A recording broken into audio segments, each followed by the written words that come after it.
Teología gnóstica y cristiana de la nueva era. Guillermo León Pérez.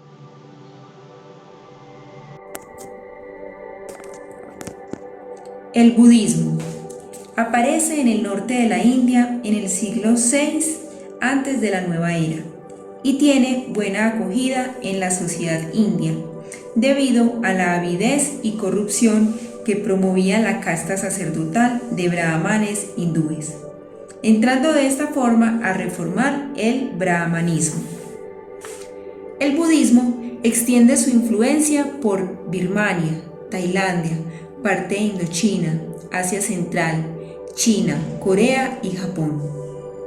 Con la muerte del Buda, esta religión se divide en varias escuelas, como ha pasado con casi todos los grupos religiosos en la historia de la humanidad. Cada una de estas escuelas tiene diferentes interpretaciones de la naturaleza y enseñanzas de su líder, y cada una tiene su propia doctrina, prácticas y libros sagrados. Entre estas escuelas tenemos el Theravada, el camino de los ancianos, el Hinayana, el pequeño vehículo, el Mahayana, el gran vehículo. Entre las muchas sectas de la escuela que se han desarrollado en China y Japón está la escuela budista del Zen. El budismo Zen, la escuela Chan en China, recibió su nombre de la práctica de la meditación. La palabra Shan, chino, y Zen, japonés, son variaciones de la palabra sánscrita dhyana, que significa meditación. Finalmente, consideramos el budismo del Tíbet o lamaísmo, que recibe a veces el nombre de mantrayana, vehículo del mantrams, por su uso destacado del mantrams. Todas estas escuelas principales del budismo se subdividen en muchos grupos y sectas. En cuanto a las deidades, en esta corriente religiosa y filosófica no existe ninguna específicamente. Se busca es irrumpir en el gran vacío para adquirir la iluminación. Las enseñanzas atribuidas al Buda se transmitieron oralmente y solo empezaron a escribirse siglos después de su muerte. Los textos budistas más antiguos se llaman en sánscrito Tipitaka, que significa 3 cestas o 3 compendios. La Vinaya Pitaka, que significa la cesta de la disciplina, y trata principalmente sobre las reglas y ordenanzas para monjes. La Sutta Pitaka, que significa la cesta de los textos y contiene los sermones, parábolas y proverbios que pronunciará el Buda a sus discípulos.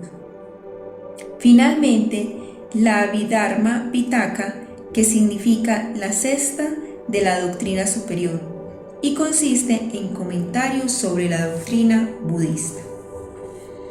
Siddhartha Gautama, que llegó a ser un Buda, es el fundador del budismo.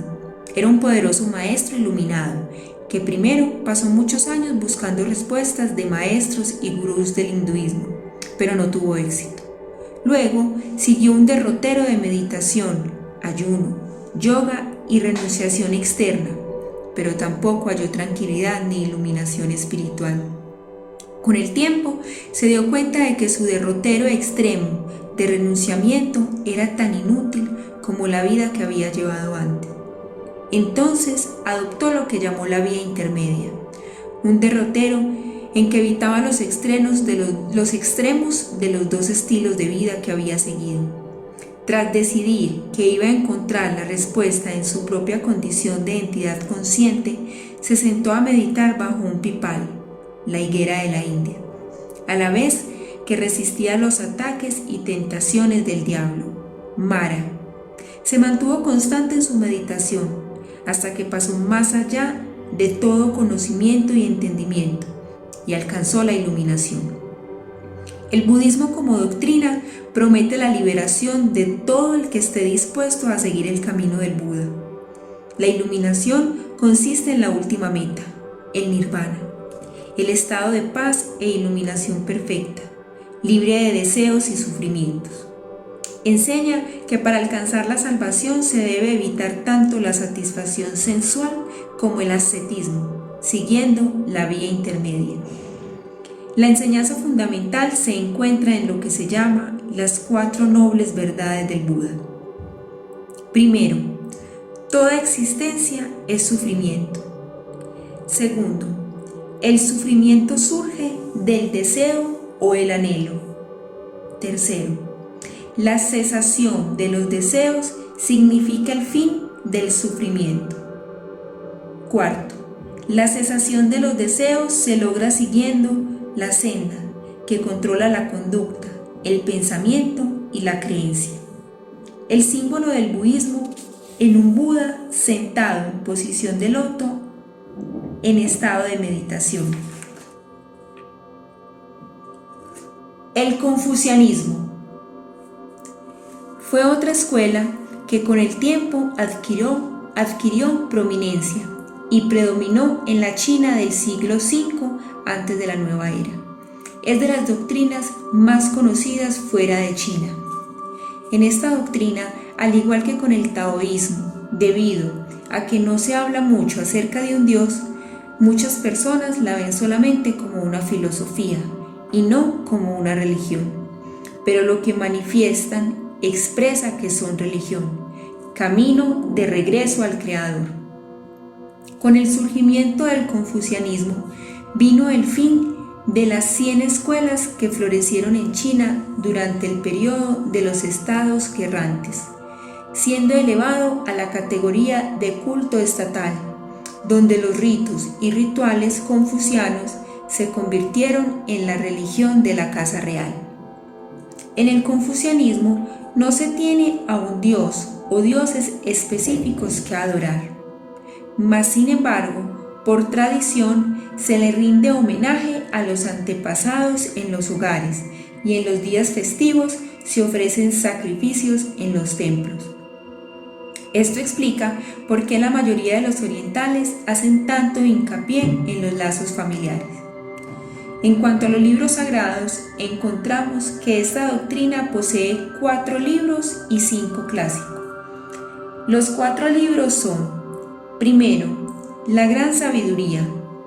Es la base de la educación del caballero. Segundo, la doctrina del justo. Es un tratado sobre el desarrollo de la naturaleza humana mediante la moderación. Tercero, las Analetas. Es una colección de dichos de Confucio, considerada la fuente principal del pensamiento confuciano. Cuarto, el libro Mencio. Son los escritos y dichos de Men-se, el más distinguido discípulo de Confucio. Los 5 clásicos son: primero, el libro de las Odas, poemas que dan un cuadro de la vida diaria en los principios de los tiempos de la dinastía Zhou, 1000 a 600 antes de Jesucristo. Segundo, el libro de la historia. Abarca 17 siglos de historia china, comenzando con la dinastía San, 1766-1122 a.C. Tercero, el libro de los cambios, I Ching, el libro del conocimiento y de la adivinación, basada en los 64 hexagramas. Cuarto, el libro de los ritos, Li Qing, es una colección de reglas sobre las ceremonias y ritos. 5. Anales de la primavera y el otoño. Historia del estado natal de Confucio, que abarca el periodo del 721-478 antes de la era cristiana. El padre de esta doctrina china es Confucio. Su nombre de chino es Kaun Fu-Tzu, que quiere decir el maestro Kun. Enseñó poesía, literatura, educación cívica, ética y ciencia, lo que había de ciencia en esa época. Era un hombre sabio, el erudito más instruido de su tiempo. Es venerado como el maestro de la moralidad y de la ética. Su doctrina busca enseñar normas de conductas o moralidad y restaurar la paz y el orden a la sociedad, que en aquel tiempo estaba desgarrada por el constante guerrear entre los señores feudales. El confucianismo plantea que la naturaleza humana es fundamentalmente buena. Por lo tanto, la solución a todos los males sociales radica en el cultivo de uno mismo, y eso empieza con la educación y conocimiento. El símbolo del confucianismo, al igual que en el taoísmo, es el yin y el yang. La mitología romana. Roma pasó a ser la capital del mundo, o sea, uno de los focos principales de desarrollo y de poder, aproximadamente por el siglo IV antes de Jesucristo, en los tiempos de la cuarta subraza de la actual quinta raza raíz. La mitología romana tiene mucha similitud con la mitología griega, y muchos dioses y diosas tienen posiciones similares en ambas mitologías, siendo más antigua la griega. Por ejemplo, el Zeus griego corresponde al Júpiter romano, el padre de los dioses. La Afrodita griega corresponde a la Venus romana, la diosa del amor. El Hércules griego corresponde al Heracles romano, dios de la fuerza. El Dionisios griego corresponde al Baco romano, dios de la embriaguez. El Eros griego corresponde al Cupido romano, dios del amor. El ejército romano, que era famoso por su disciplina y que permitió que el imperio permaneciera unido, dependía del estado de ánimo y eficacia de las legiones militares, y en ellas la religión jugó un papel muy importante. El cristianismo surge con las enseñanzas del Cristo y consiste en la vida, pasión, muerte y resurrección de Jesús el Cristo. En él se cumplen las profecías de las escrituras hebreas sobre la venida del Mesías. El cristianismo aparece cuando el Imperio Romano sometía al pueblo de Israel, aproximadamente al final de la cuarta subraza de la quinta raza raíz. Esta doctrina, que tiene sus raíces en el judaísmo, se basa en personajes históricos y no mitológicos. La llegada del Mesías, el Cristo, es otra de las etapas del maravilloso plan cósmico, y esta etapa corresponde al llamado drama cósmico. El cristianismo enseña el misterio del Hijo del Hombre y del Hijo de Dios. Según esta doctrina, la más elevada manifestación de Dios es el hombre, que es la imagen del ser universal y posee sus facultades. Del cristianismo surgen muchas ramas, entre las que se encuentran el catolicismo, el protestantismo, los testigos de Jehová, etc. El símbolo del cristianismo es una cruz. Entre las principales deidades del cristianismo encontramos el Padre, que es el que envía al Hijo, el Hijo, que es el enviado, el Cristo, encarnado en Jesús de Nazaret, y el Espíritu Santo, que es enviado en Pentecostés, después de partir definitivamente el Hijo. La Biblia cristiana es uno de los principales libros sagrados. Está compuesto por 39 libros de las Escrituras hebreas, llamados por muchos el Antiguo Testamento, y 27 libros de las Escrituras griegas cristianas, frecuentemente llamado Nuevo Testamento. Así, esta Biblia es una biblioteca en miniatura de 66 libros escritos por unos 40 hombres en el transcurso de aproximadamente 1700 años de historia, desde el 1600 a.C. al 98 de la era cristiana. La Biblia católica incluye algunos libros adicionales que no son considerados canónicos por algunas ramas del cristianismo. Son ellos los libros sapiensales, el Eclesiástico, el Eclesiastés, entre otros. También existe la Biblia esotérica, editada recientemente en esta era de Acuario. Está compuesta básicamente por muchos de aquellos libros considerados apócrifos, falsos, porque sus enseñanzas no se acomodaban a los intereses políticos, sociales y religiosos de los dirigentes romanos de los primeros siglos, especialmente desde Constantino en el año 325 de nuestra era, en el Concilio de Nicea. Además de estas tres Biblias principales, existen varios libros apócrifos con grandes enseñanzas cristianas, que han permanecido ocultos en lo más profundo de varias escuelas espiritualistas, esperando el momento de darlos a conocer, y que en estos tiempos han empezado a salir a la luz pública. En esta gran lista se encuentran, entre otros, el Evangelio de Acuario, de Jesús el Cristo, el Testamento de Juan, etc. Muchos de estos libros echan por tierra las bases dogmáticas en que sostienen varios grupos religiosos del cristianismo. El enviado y padre del cristianismo es Jesús de Nazaret, que predicó y realizó milagros en la región de Galilea y la antigua Palestina. La gran hazaña realizada por él fue el haber vencido a la muerte por medio de la resurrección, hecho trascendental que no ha sido igualado por humano alguno. La muerte y resurrección del Cristo tenía testigos oculares, los cristianos primitivos, sus apóstoles y discípulos, y se estructuraba sobre una base real y concreta. La doctrina cristiana muestra al Cristo como el Salvador del mundo. Es Él el camino hacia el Dios verdadero.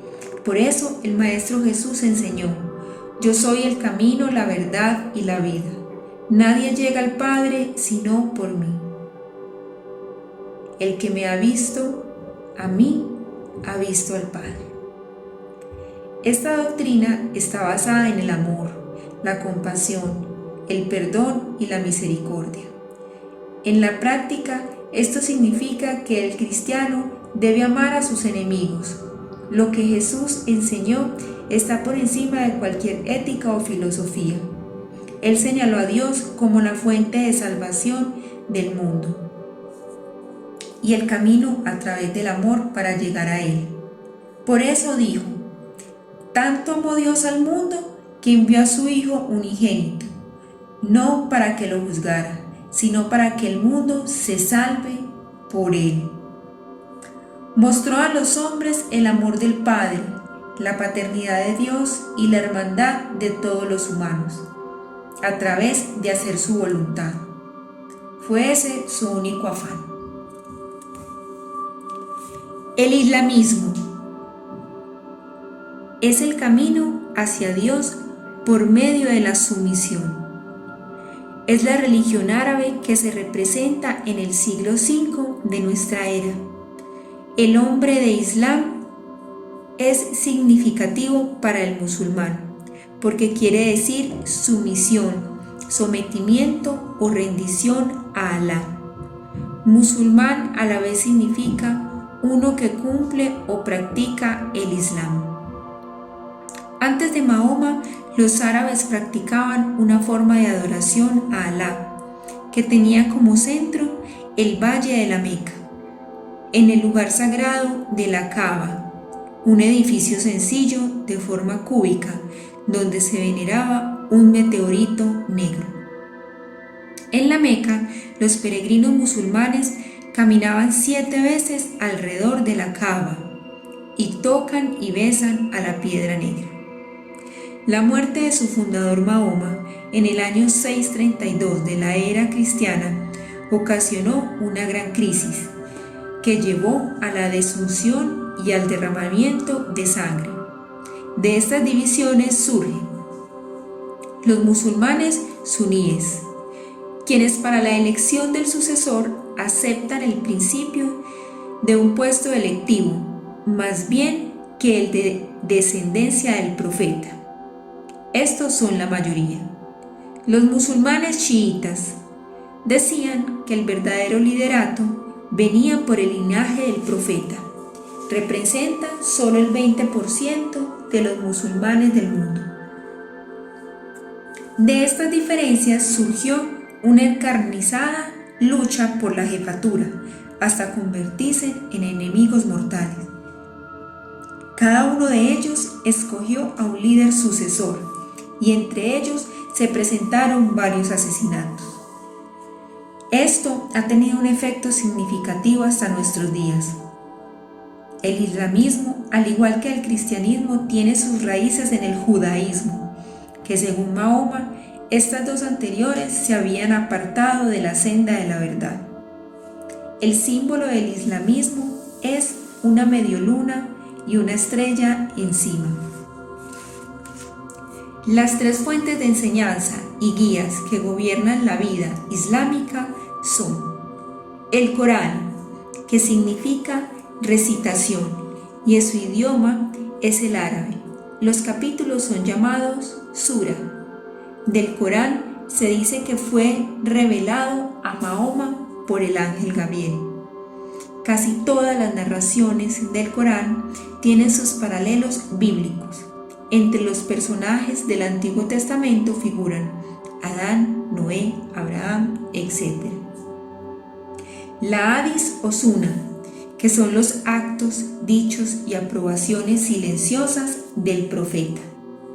La sharia, o derecho canónico, basado en principios del Corán, reglamenta religiosa, política y socialmente toda la vida del musulmán. Mahoma, que es el padre del islamismo, nació en Meca. Puso en juicio las prácticas religiosas de su tiempo. Le perturbaban las riñas insensatas en beneficios declarados de la religión. Estaba menos satisfecho aún con los elementos sobrevinientes de la religión árabe antigua, el politeísmo, la inmoralidad en las convocaciones y ferias religiosas, etc. La enseñanza principal del Islam, por su absoluta sencillez, es lo que se conoce como shahada, o confesión de fe, que todo musulmán conoce de memoria. No hay más Dios que Alá. Mahoma es el mensajero de Alá. El Islam también enseña que el hombre tiene un alma que pasa aún más allá, y ésta puede ir a un jardín celestial paradisíaco o al castigo de un infierno ardiente. El Corán además permite la poligamia y la monogamia. El Islam implica 5 obligaciones principales y 5 creencias fundamentales, entre las que están: repetir el credo, orar hacia la Meca 5 veces al día, la caridad, el ayuno, la peregrinación, fe en un solo Dios, fe en sus ángeles, fe en sus profetas, etc. Catolicismo.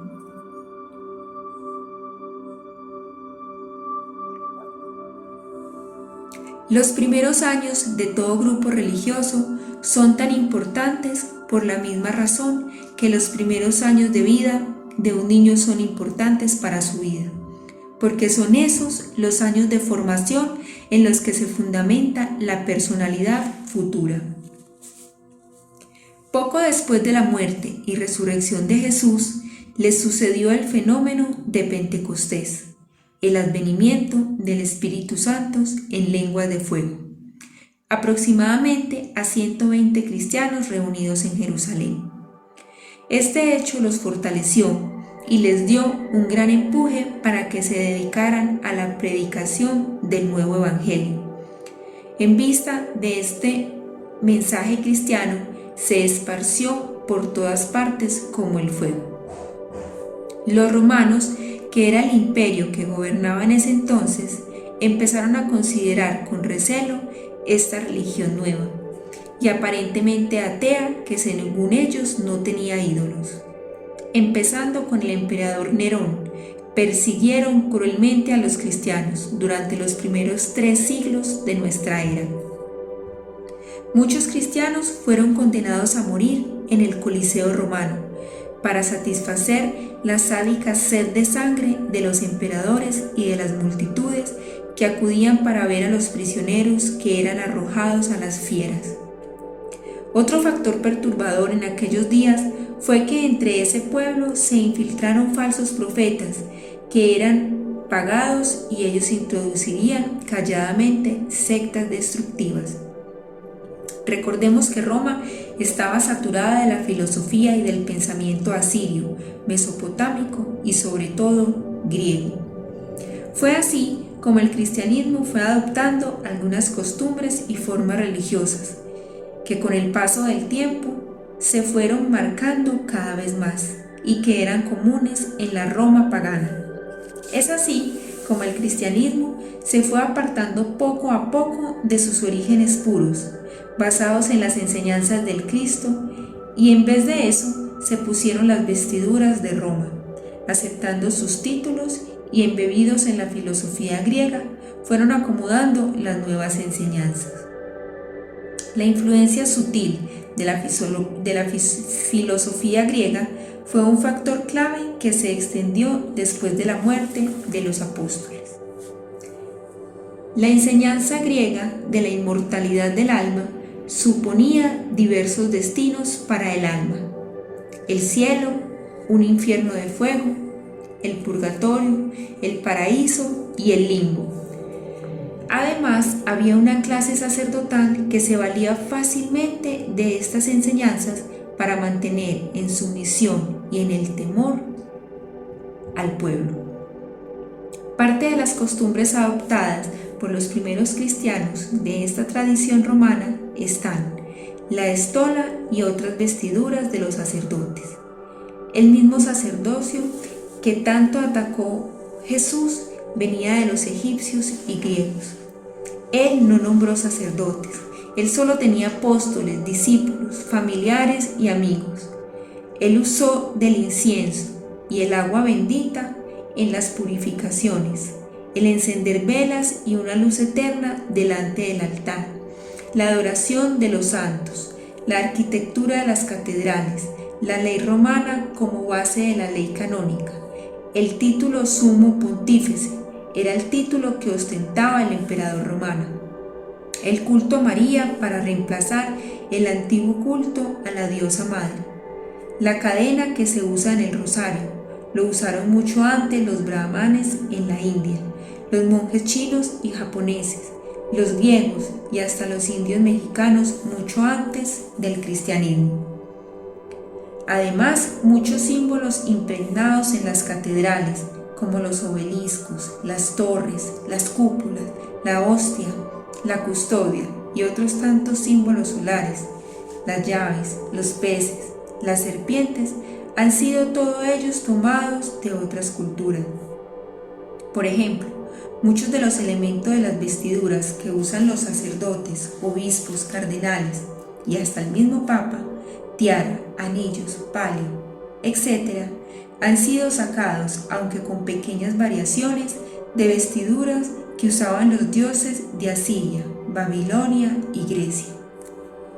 Entre otras cosas, las prácticas de besar estatuas, ídolos, y la realización de las procesiones en las cuales se llevan estatuas en andas sobre hechos y procesos históricos religiosos también fueron extraídos de las civilizaciones egipcias y mesopotámicas. Fue así como a través del tiempo el Imperio Romano fue muriendo al paganismo de sus ídolos y dioses para ir renaciendo en la Iglesia católica y romana, en donde sus templos y capillas fueron cambiados de forma y el culto continuó, pasando sus dioses a santos cristianos. Un ejemplo lo tenemos en la estatua de Júpiter, que fue un poco cambiada y se le llamó Pedro. Y así otros ídolos y estatuas fueron cristificados. Fue en el año 313 de la era cristiana aproximadamente cuando esta nueva religión bajo el Imperio Romano toma un nuevo y definitivo viraje.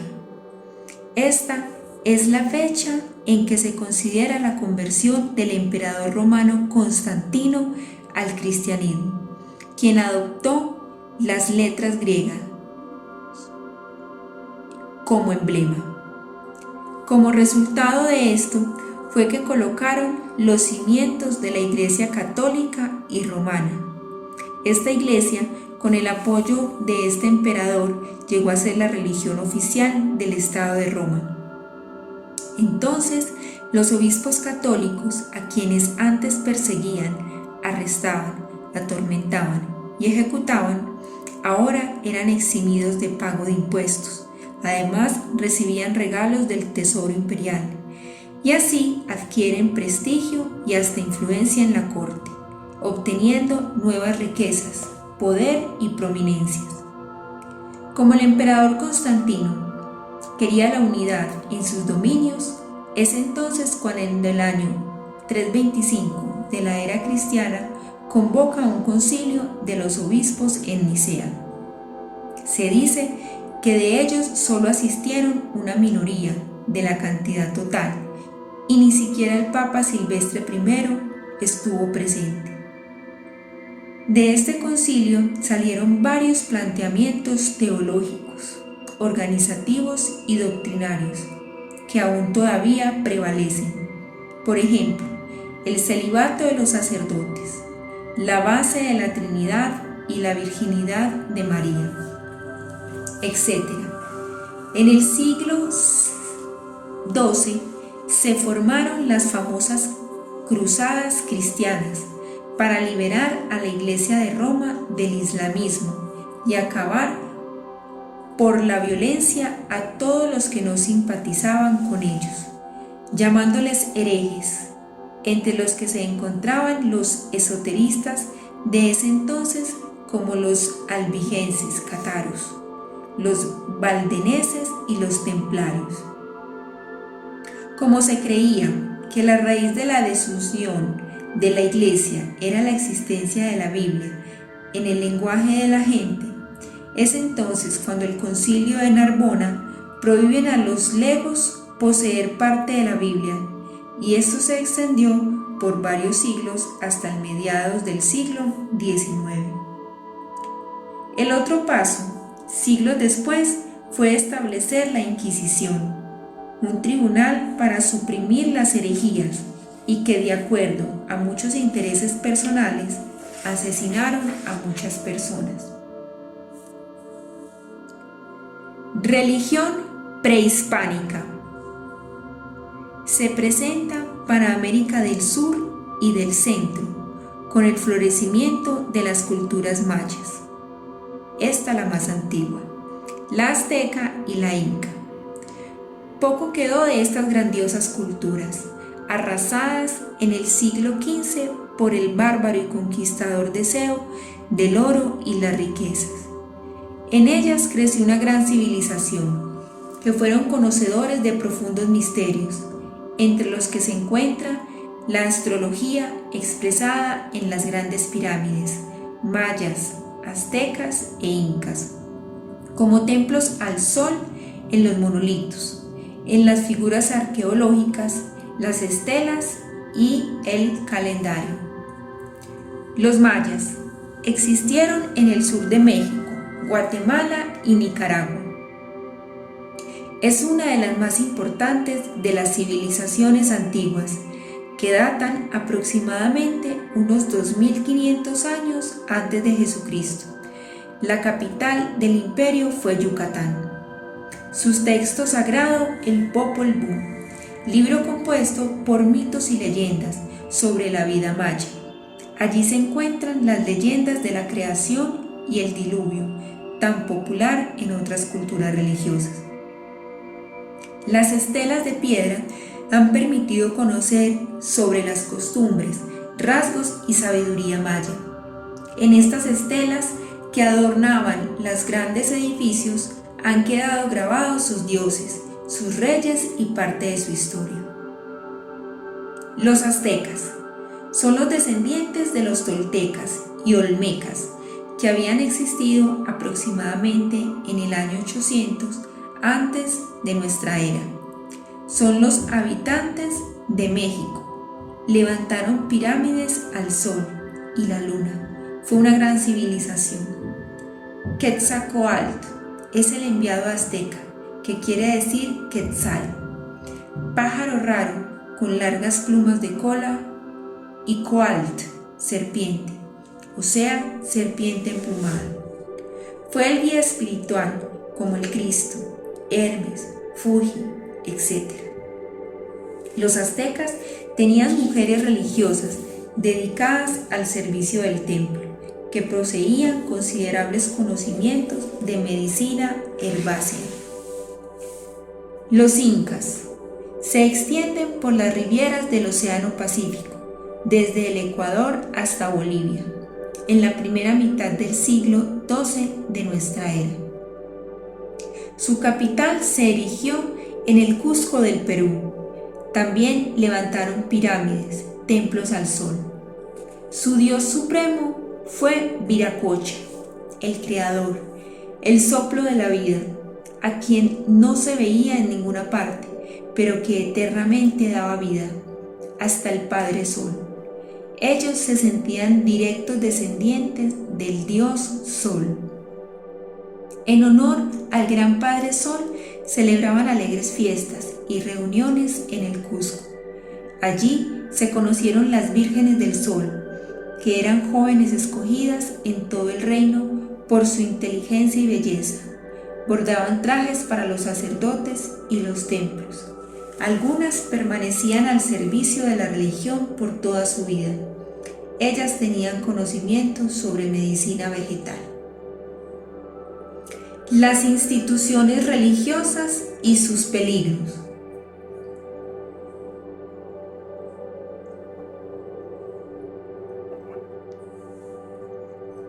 La mayoría de las sectas y religiones tienen dos círculos: el externo o exotérico y el interno o esotérico. En el exotérico se practican los ritos y ceremonias, sin develar sus secretos. En el círculo interno se estudian, se practican y se viven los secretos y misterios que encierran los ritos y ceremonias. El círculo exotérico o público, como su nombre lo indica, es para todo el público en general, mientras que el círculo interno solo pertenecen pequeños grupos seleccionados por la correspondiente iglesia. También existen sectas muertas, que son aquellas neocristianas que tanto abundan por el mundo occidental. Son sectas muertas porque están desprovistas de la tradición iniciática, que se encuentran simbólicamente en los ritos y que ni remotamente las conocen. El peligro que representan las iglesias consiste en que las religiones formalistas tienden a la fijación de las creencias y a la cristalización de los sentimientos, fosilizan la verdad, se desvían del servicio de Dios por el de la iglesia, luchan entre los hermanos en nombre del amor, propiciando las sectas y los divisionismos. Establecen autoridades eclesiásticas opresivas, conducen al nacimiento de un falso estado mental aristocrático del pueblo elegido, mantienen ideas falsas y exageradas sobre la santidad, se tornan rutinarias y petrificadas y terminan venerando el pasado e ignorando las necesidades del presente. El camino, la vía. Por último, para concluir este capítulo, diremos que cada uno de estos grandes líderes espirituales que han surgido a la humanidad buscaron su propio camino espiritual y después de encontrarlo se dedicaron a orientar a sus semejantes para que cada uno encontrara su propio camino. Como se ha dicho anteriormente, para seguir la vía o camino del espíritu, cada quien debe seguir la suya propia, que es único y particular, y que además no está hecho, le toca hacerlo al caminar. Ahí no se cumple la parte de la canción que dice: caminante no hay camino, el camino se hace al andar. No hay camino debido a que la verdad o la realidad, que es lo que se busca, no puede ser definida, no concebida, mucho menos transmitida, pues su definición circunscribe y se explica dentro de unos límites fijos, y ella no tiene límites. El camino, por tanto, no es exclusivo. Él incluye diversas vías de realización personal. Tantos como hombres habitan el planeta. Muchas veces descubrimos un camino y lo convertimos en un concepto. Hacemos de él la única vía, tanto para nosotros como para los demás. La verdad es lo desconocido de momento en momento. Samael Aun Weor. De todas maneras, repiten los maestros, sea cual sea la vida elegida para resolver el enigma que nos plantea el universo en nuestra propia existencia, solo es posible realizar la gran aventura a través de una experiencia vivida. Pero hay que saber, añade, que la última realidad no puede ser comunicada por palabras ni por símbolos. Un guía experimentado puede aconsejar, alentar, pero el secreto no puede ser transmitido de un hombre a otro. Este debe ser conquistado. Es debido a esto el lenguaje, a través de la virtud mágica de los cuentos y parábolas que han utilizado tantos maestros desde siempre para intentar hacer presentir lo inefable, que generalmente es oculto y secreto.